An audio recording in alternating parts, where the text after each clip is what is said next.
is incorporeal. निराकार शिव आकर के 3 मूर्तियों के साथ प्रत्यक्ष होते हैं. The incorporeal Shiv comes and is revealed with 3 personalities. Vishnu की जयंती वो किसी को पता नहीं है. No one knows the birth of Vishnu. Vishnu का जन्म कब हुआ? When Vishnu was born. Vishnu का जन्म सो कृष्ण का जन्म. The birth of Vishnu is the birth of Krishna. Radhe का जन्म कृष्ण से 4-5 वर्ष पीछे हुआ होगा. Radhe must have been born 4 to 5 years before Krishna.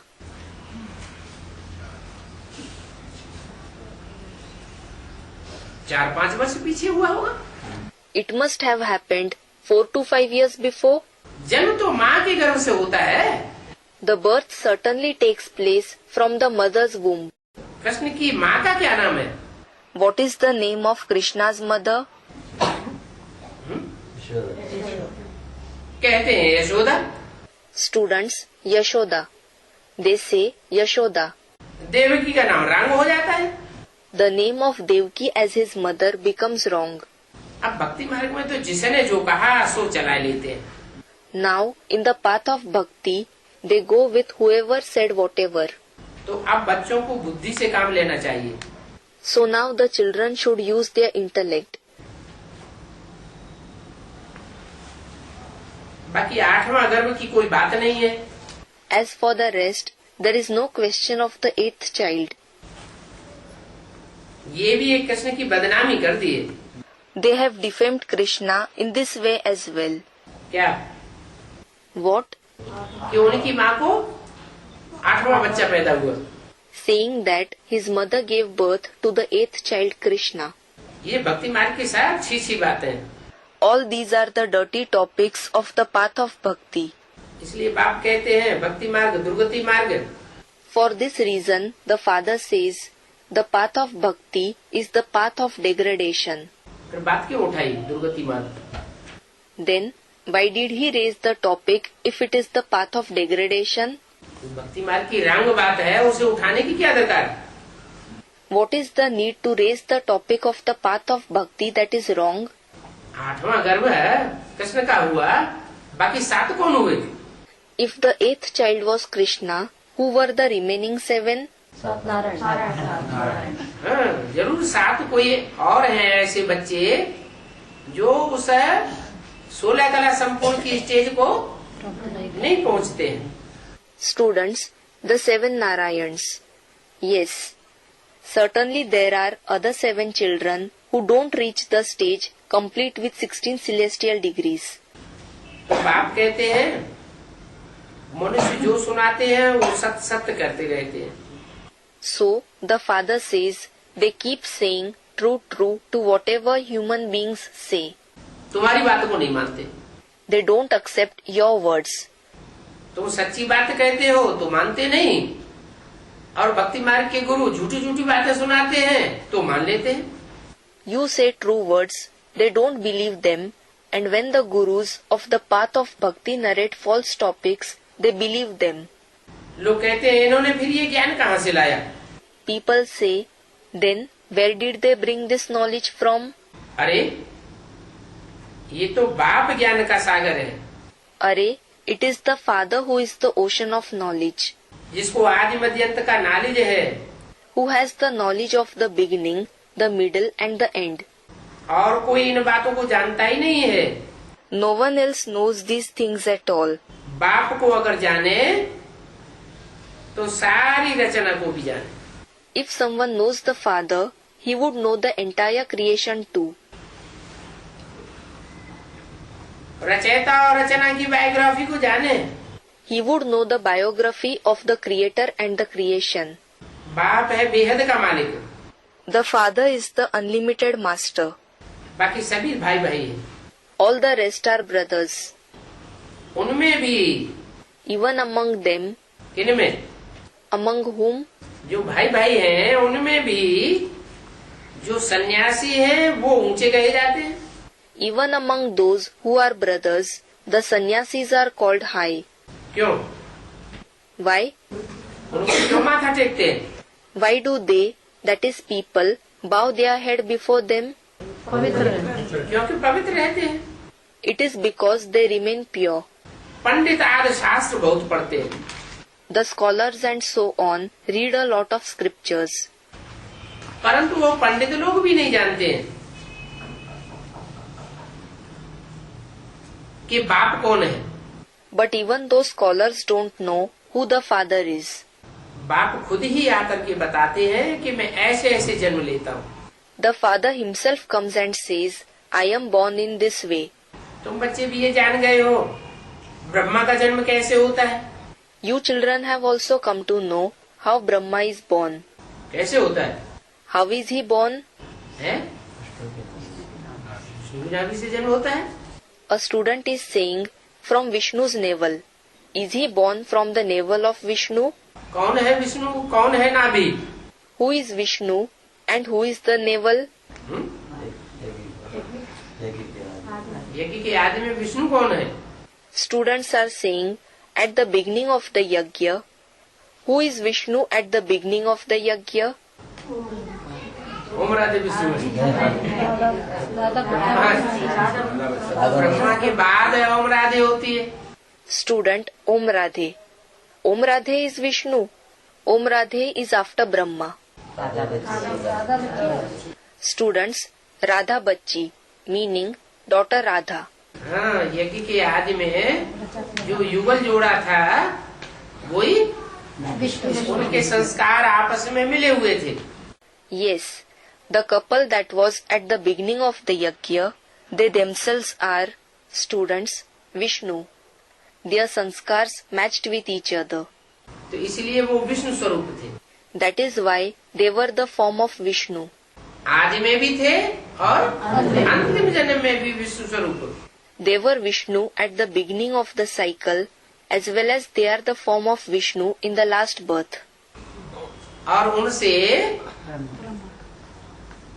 10 वर्ष के बाद And from them 10 years later, नाभि तो लंबी होती है ना।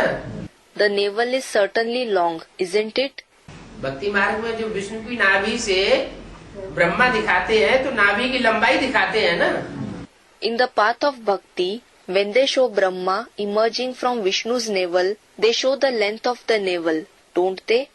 तो 10 वर्ष के बाद फिर ब्रह्मा पैदा हुआ। So then after 10 years, Brahma was born again. Time तो लगा ना। It did take time, didn't it? तो बाप खुद आकर के बताते हैं मैं ऐसे जन्म लेता हूँ। So the father himself comes and says, I am born in this way. उसका मतलब बाबा 10 वर्ष के बाद जन्म 47 से ब्रह्मा नाम प्रत्यक्ष हुआ। A student is asking, Baba, what does it mean? After 10 years, the birth, the name Brahma was revealed from the year 47. उससे पहले जानता थोड़ा ही था कोई। Before that, no one knew. ये ब्रह्मा कुमारी विश्वविद्यालय कोई पहले जानता था? पहले नाम ओम मंडली था। Did anyone know this Brahma Kumari Ishwarya Vishwavidyalaya before? Before, the name was Om Mandali. ये ब्रह्मा मंडली था। ओम मंडली था। Or was it Brahma Mandali? It was Om Mandali. फिर ब्रह्मा के द्वारा जब मुरली सुनाई ब्रह्मा कुमारी ईश्वरी विश्वविद्यालय प्रत्यक्ष हुआ। Later, when the Murlis were narrated through Brahma and the Brahma Kumari Ishwarya Vishwavidyalaya was revealed, तो लोगों को पता चला ये ब्रह्मा के द्वारा ब्रह्मा कुमारी ईश्वरी विश्वविद्यालय की स्थापना हुई। people came to know that the Brahma Kumari Ishwarya Vishwavidyalaya was established through Brahma, ये ब्रह्मा है। that this is Brahma. तो ब्रह्मा का जन्म कैसे होता है सो तुम जानते हो। So you know how Brahma is born. परमात्मा शिव ने प्रवेश किया तो जिसमें प्रवेश करते हैं उसका नाम ब्रह्मा रख देते हैं। The Supreme Soul Shiv entered him, so he gives the name Brahma to the one whom he enters. और कोई नहीं बता सकता। No one else can say this. Ajmer में जाकर के तुम पूछो। Go to Ajmer, a place in Rajasthan, and ask, क्या what? अजमाना बकरा बकरी Aj means he goat and she goat. और मेड़ माने भेड़। and maid means sheep. तो जो भेड़ बकरियों का देश है वहाँ जाकर के पूछो। So go to the country of goats and sheep and ask. क्या पूछो? Ask what?